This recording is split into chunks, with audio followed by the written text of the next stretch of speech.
Como é que isso funciona, por exemplo, se ele está dizendo que ele tomou um antigripal, né, que foi receitado pelo médico da seleção do Peru, seria isso, né, que a gente tá pesquisando e está recebendo de informações. Como é que funciona? Como é que esse antigripal apareceu? Ele não estava na lista? Ou se estava na lista, por que acusou doping? Né? Como que funciona esse tipo de controle para vocês?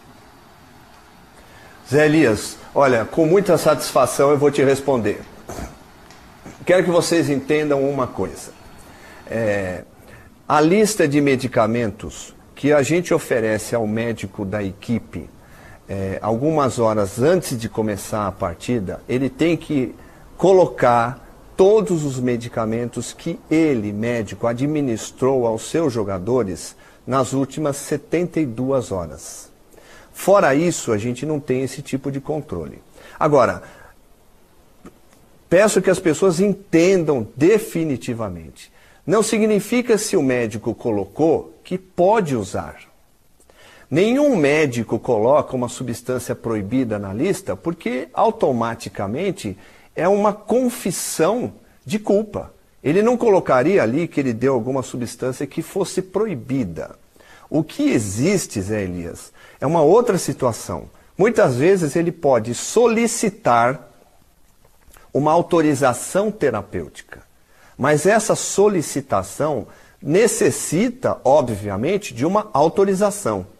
Então, a primeira coisa que a gente pensa quando tem um resultado analítico adverso, que é o caso deste jogador, ainda não é um positivo, é um resultado analítico adverso, nós devemos proteger o jogador até prove-se que ele realmente fez uso de uma substância com a intenção de dolo.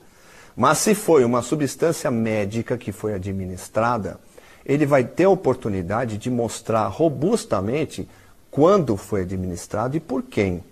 Então, o controle de doping mudou um pouco a situação, porque antigamente você tinha um resultado analítico adverso, já era um positivo.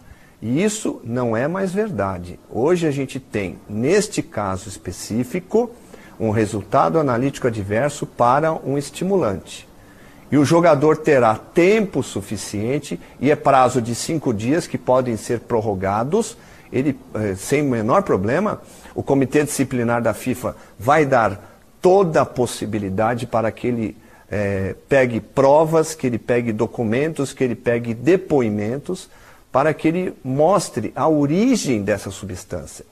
Para nós, não cabe mais pensar se tem aquela substância. É evidente que ele vai solicitar o exame de contraprova, que faz parte, protocolo isso.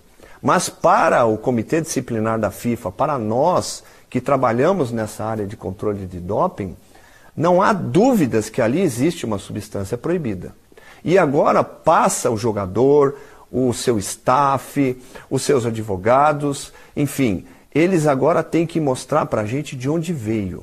Esse é o ponto importante. E se o guerreiro se concentrar nisso, ele vai mostrar objetivamente de onde veio essa substância e ele será, isso terá um grande valor no julgamento pela Comissão Disciplinar da FIFA. Dr. Fernando, é o Maurício Barros, para ajudar também a esclarecer o fã do esporte, S6 não é uma substância, é uma classe de substâncias estimulantes que podem, são várias substâncias são classificadas como S6, né? Acho que, exemplo, sim, anfetamina, cocaína, efedrina. O que eu queria saber, do ponto de vista da punição, existe uma gradação, dependendo da origem, a punição pode ser maior ou menor? Perfeito, olha só. O que você está falando está aqui no site da UADA. Quando a gente fala S6 estimulantes, é um grupo de substâncias que a gente não pode encontrar em atleta nenhum. Eu vou te dar um exemplo do S1, que são os anabolizantes. Não é possível que na urina de um jogador de futebol apareça anabolizante. Como não é possível que na urina de um jogador de futebol apareça estimulante. A graduação, a pena de um jogador, ela é margeada pelo tipo de substância que foi encontrada. Primeiramente, a gente tem as substâncias chamadas não especificadas. Parece um nome esquisito, mas é a tradução que tem para o momento. Uma substância não especificada, ela é mais grave, mais pesada. É o caso de um anabolizante, é o caso de um estimulante. Então, de maneira geral, qualquer comissão disciplinar, qualquer tribunal de justiça desportiva tem a obrigação de dar 4 anos para uma substância não especificada. Mas não é matemática. O que acontece? Logo a seguir vem as atenuantes, ou, se for o caso, os agravantes. No caso dele, se ele fizer uma boa, mostrar a origem dessa substância, ele consegue atenuar esta pena e não ficar inelegível por 4 anos. Vai depender, então, agora, de como ele mostra para o Comitê Disciplinar da FIFA de onde veio essa substância. Uma origem mais branda e o que seria uma origem mais grave dessa substância? Por exemplo, uma origem mais branda é uma questão muito comum em tribunais. Um médico administra uma medicação a um jogador de uma maneira equivocada. Isso seria uma coisa bastante branda para ele, né?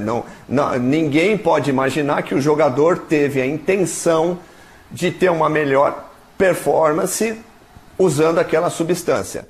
E uma coisa que seria muito ruim para ele ou para qualquer outro jogador é se ficar configurado que ele usou uma substância estimulante para obter uma melhor performance, uma melhor...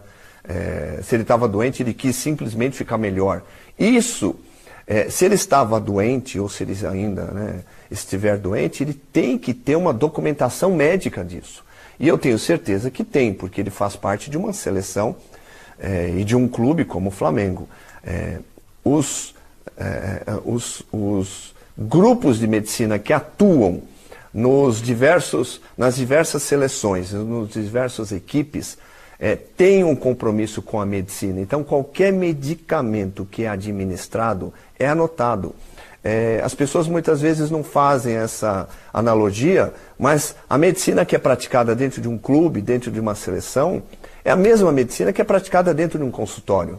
Tem prontuário médico, tem justificativa, tem pedido de exame, tem todo aquele processo que se chama a prática da medicina. Rapidinho, o Calçade quer perguntar já também, mas só uma dúvida. Uma substância estimulante pode ficar até quanto tempo no organismo? Então, Calçade, olha só, essa sua pergunta é bacana. Nós temos o metabolismo, né?